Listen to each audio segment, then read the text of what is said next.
Hey everybody, it's Jason Blaha here, and now that my two obligatory informative videos are done for the day, it's time to talk about current events in the online fitness community.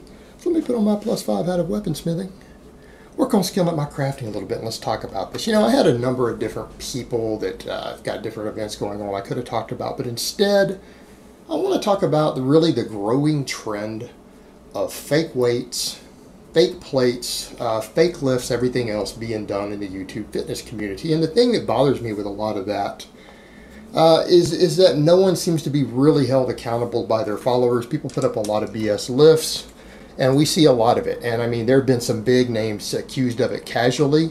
And at the end of the day, there's just no reason for it. Not only is it just as bad as being a fake natty, it's absurdly dishonest. It sets a precedent that is just absurd. And what I mean by the fake weights, tons of people out there using plates that are questionable. Some people, Castleberry is a perfect example. Everyone thinks of Castleberry with all of this because of the potential for fake weights. Well, people need to realize fake weights are for sale out there. They look like a number of different knockoff brands and things. There are fake plates available, and I don't mean what some people showed, like they were showing the 10-pound black road plates and saying, oh, those are pretended to be 45s. Everyone who looks at those foam type 10-pound plates knows those are 10-pound plates, right? Anyone, that's not even really fake unless you're calling them a 45. No reasonable person looks at those who's been around anywhere and doesn't realize that those Cap and Rogue and everything else blacks are 10 pounds. I mean, I have a pair of them, right? We know they're 10s. That's what they're sold as by the manufacturers. I'm talking about the fake 45s. Fake 45s. And I mean, I've even seen people suggest potentially that even someone as big of a name as Jeff Cavalier used some fake plates on his deadlift, like the 500 deadlift or 495 he did for a double. Now, I don't know if that's true, but it's been accused. But you got guys like Castleberry who obviously have, and then you have guys like the Strength Cartel who call him out. They call him out. We've got the whole Nether Beast fiasco, which was, again, is egregious, if not worse than Castleberry. I mean, they're right up there, other than Castleberry has a big audience. I mean, people also use a lot of the obscure lifts. People use questionable plates in their home gyms and everything else. I mean, people could look at everyone from Alpha Destiny to Kinobody with their home gyms, and you're looking at just the cheap plates they bought. And the question I've got to ask with all of this stuff when people do this, I mean, hell, even Jeff, any of these people, why can't you guys invest in decent plates? I mean, I'm sorry.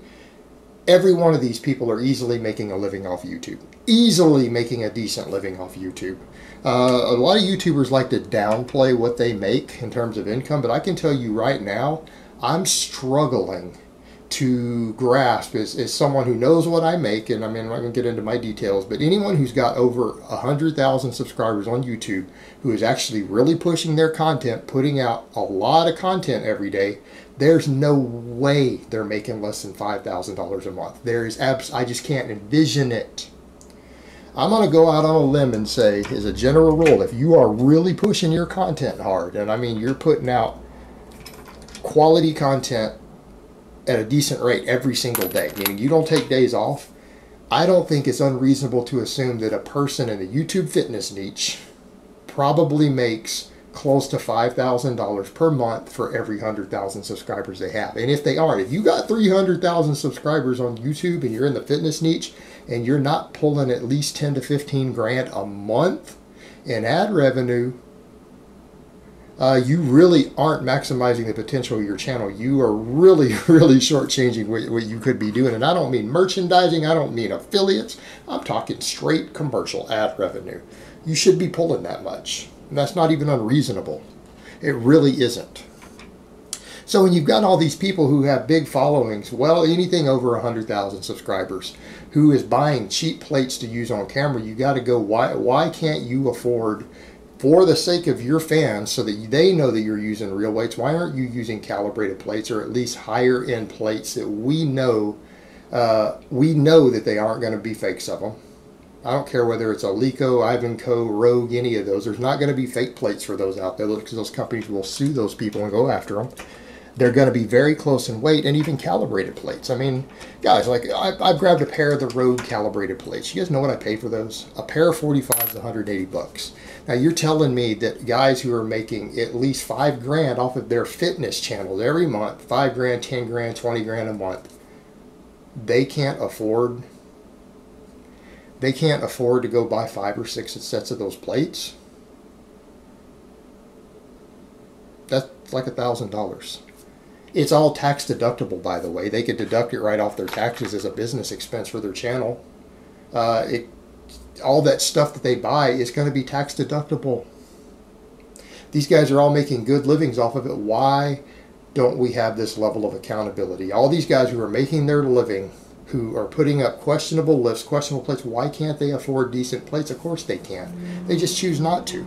And it's absurd. I mean, people who are making their living in fitness and lifting on camera and video, who are making a good living, should be accountable to their followers. They should be using legit plates. Not cheap garbage plates, not Gold's Gym plates, not cheap knockoff iron plates that we don't know what they really weigh or that are oftentimes fake, that companies make fake plates out there. Buy quality plates. Use quality equipment. Get quality bars so that people don't have to question, people's if their bars are bent or not. Every one of these people can afford to build a home gym right there in their garage or a spare bedroom in their house. They all can afford to buy a decent sized place to do it in. Instead of going to the commercial gyms or even dragging fake plates into commercial gyms. And it just blows my mind that we see all this fakery. And I guess what I'm saying is we need to be at a point, not because of I'm doing it. I started doing it this way because I saw all the fakeness being done out there. The fake lifts, the fake plates, everything else that everyone is doing. The fake camera angles where you can hide what you do, not showing your full reps, not showing where your feet are, so we don't know what a person is always doing with their legs off the camera. We don't know if there's stuff on the ends of the bars on camera. We can't tell if there's bands sometimes. We don't know how they started the lift, how they finished the lift. There's so much fakery with a lot of this stuff, and there's dozens of different fake things that people are doing. Because it's become so common, I think YouTubers need to be held to a higher level of accountability from their followers. When they're claiming lifts and putting lifts on camera, I'm sorry guys, but if you are set up in such a way that people can't see everything that you are doing, your entire body, the ends of the barbells, that's automatically suspicious. I mean, and if you're up here doing this for a living, you make a good living doing it, and you're demonstrating your lifts, and it's questionable like that, that's a red flag. That's a red flag immediately. We don't see the start of the lift. We don't see the lockout of the lift. We don't see your setup. We don't see you unrack. We don't know what you did. We don't know that you're using real plates because people are buying garbage junk plates instead of stuff that's either calibrated or guaranteed with weight guarantees, or ones that are easily knocked off and there are fake versions floating around out there. It's because it's become so fake like this, people need to hold these people to a higher accountability. It's only reasonable due to all the fakery that's happened now. And because there's been so much fakery with it. And at the end of the day, that's why one reason, like, I really liked what the Strength Cartel guys said to Castleberry, why don't you do some meets? And it's not because powerlifting or strength lifting or whatever else is the be-all end-all. It's because people are out there claiming lifts that they possibly can't do, using it to market themselves, to sell products, to sell books, everything else, sell coaching services, with no actual legitimate proof that that's the lifts they're doing. Nothing that's even reasonable. And I mean, that's the ultimate standard right there. Go do it in a competitive environment with calibrated plates and judges, where if you can't do the lift or you can't lock it out or whatever happens to be done, the judges are going to call you on it. Because I mean, the deadlifts is a big one. We see a lot of people out there who can't lock their deadlifts. And they claim, I deadlifted 500, 550, 600, 650, but you look and they failed to lock. They couldn't actually lock it out at the top. They weren't strong enough. That should tell you something. But people just accept it online because they saw it from whatever angle. Oh, yeah, they can deadlift that much, but it's a missed lift. They couldn't actually complete it. And that's a perfect example of one to where that would be caught in a competitive environment. Be like, no, you didn't actually lift the weight. You didn't get it all the way up. You got close. You got real close, man. Had you dropped 10 pounds off there, you probably would have got it. But that's kind of the point. These claims of lifts when there's no real level of accountability. And when there's so much fakery and trickery, I would just like to see a higher standard of accountability there. And again, I think people can start with that by basically doing what I did. Go buy some rope plates, buy some Alico plates, buy some Ivanco plates. Show your full lifts. You use plates, because every one of these guys, every single person I named can easily afford that. And a whole lot of other guys out there who have questionable stuff, they can afford real plates. They can afford the good stuff to where there's no question about what they're actually lifting.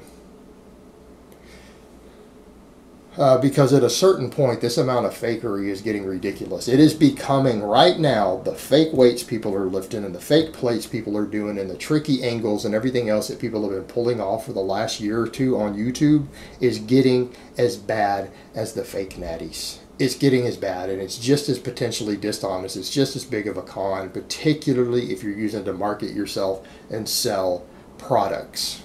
All right, guys, that's called being a con artist. That's called being a scam artist.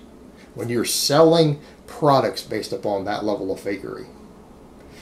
So again, I think there needs to be a little bit more accountability with this because of the amount of fakery we've seen already. And I'd like to see that. I'd like to see people's fans address that. I would like to see other YouTubers address that. Because there's a lot of YouTubers out there who do go compete and stuff and actually prove it in a competitive environment. And I'd kind of be curious of what their takes are on all the fake stuff that we're seeing.